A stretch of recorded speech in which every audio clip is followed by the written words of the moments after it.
Hey guys, welcome back to the channel. Thanks for tuning in today. In today's Cordetti Motorsports video, it's about the Dakota, the RT4 build. I got my buddy who graciously let me use his shop to do a lift kit in it. So that's what we're going to do. We're just going to take it over there and start prepping for the lift.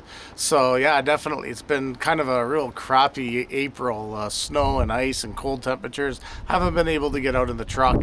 I'm expecting a battery issue with it because I haven't driven it, and the last time I did, I had to boost it. So I'm not sure if it was just low or if the battery is in retirement mode. That'll be another project for another episode. But anyway, guys, let's jump behind the wheel. Let's take it over to the shop and see it's gonna home for a couple weeks while we do the lift install, and I will show you how I'm going to plan to attack that.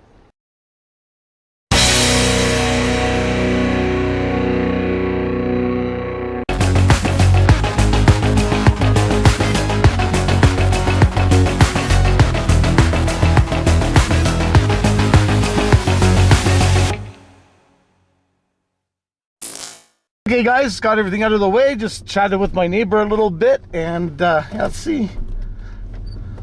So I got to do a little bit of brake work because it does sink to the floor, and I got to do maybe a star adjustment. This is what part of the thing is. So let's go for a ride.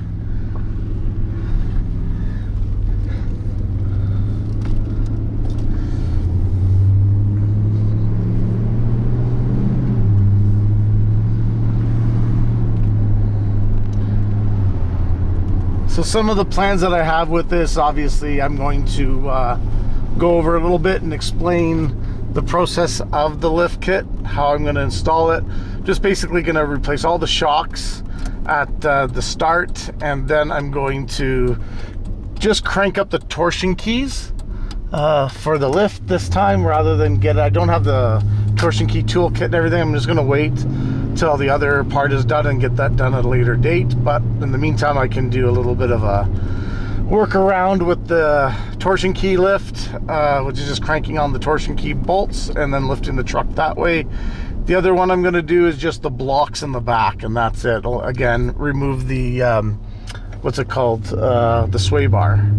So that's kind of how I'm gonna do that, and then I'm going to replace all the lug nuts on it. I don't like these lug nuts. Some of them aren't matched properly. They don't sit in the seat too well, so they're going to wreck the rim. So I just ordered a whole bunch of new ones, and so that's basically it. But here's my buddy's shop, and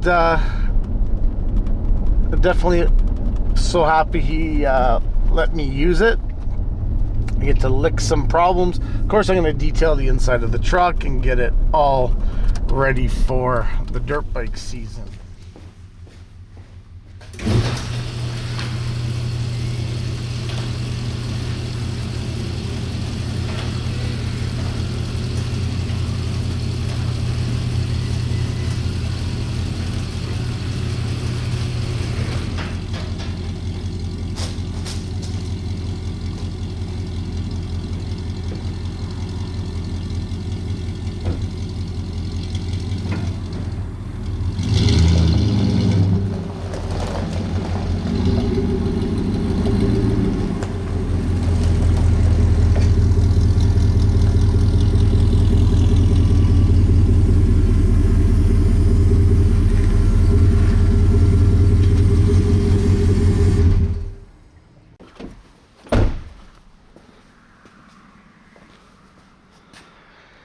Okay guys, now that I got it in the shop, this is where it's going to be home for the next few days, or for the next few weeks. Hopefully I can get myself motivated and get into this and have no real problems.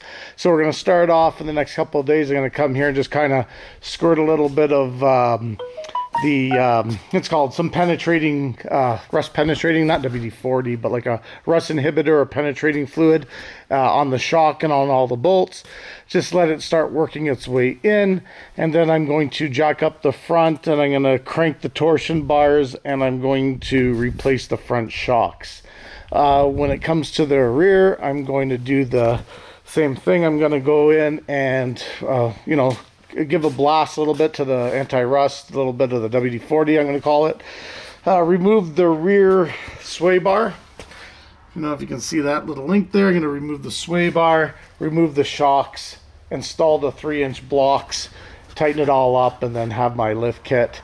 Once I'm all done all that, then I'm going to put the new lug nuts on and then take her out for a drive and see how everything is. Once everything is good, then I will go in there and tighten it all back up again, retorque everything, and then that's basically it, would be the lift kit. Hopefully everything else works well. Of course, I got to do an oil change in the meantime, a little bit of a tune-up, and of course address the weak battery. But I got all the material I need in the back. I got the Monomax shocks. I got the lift kit that's over there in the box, and then I got everything else here for oil change and everything. So that should be it, and then I can give this guy a nice little bit of a bath and vacuum it out and everything like that. But yeah, I can't wait to get in there a little bit more with the truck. I kind of want to drive it. The only other mod, once the lift is gone, I've got new headlights for it. So that's going to be the new nice dual clear. And I got a hood coming that I bought up in just north of Calgary. I bought a hood. It's not the exact same color. It's a little bit off, unfortunately, but it's in way better. And it's the RT hood. So, of course, I'm going to get into that a little bit. And then, of course, the dirt bike pedestals. That's where it's going to end up, and then maybe a couple little decals here and there. Not too much on that department, but anyway, guys, she's coming together slower than I'd like, but sometimes that's how it rolls. But anyway, guys, if you're new around here, hit like, hit subscribe if you like the channel, and hopefully do more Dakota RT4 package. That's the nickname with this, because I'm going to kind of modernize the lift kit from the street kind of era that these trucks are made in to more of the off-road era that we see in today's trucks. So the RT4, because I'm running RT4 rims and I'm going with more of an off-road look. That's why it's got that nickname. I guess I did mention that in the last video, why it's titled RT4. But anyway, guys, if you're new around here, just yeah, let me know what you think, and we'll catch you on the next episode of Cordetti Motorsports. You guys stay loose for now.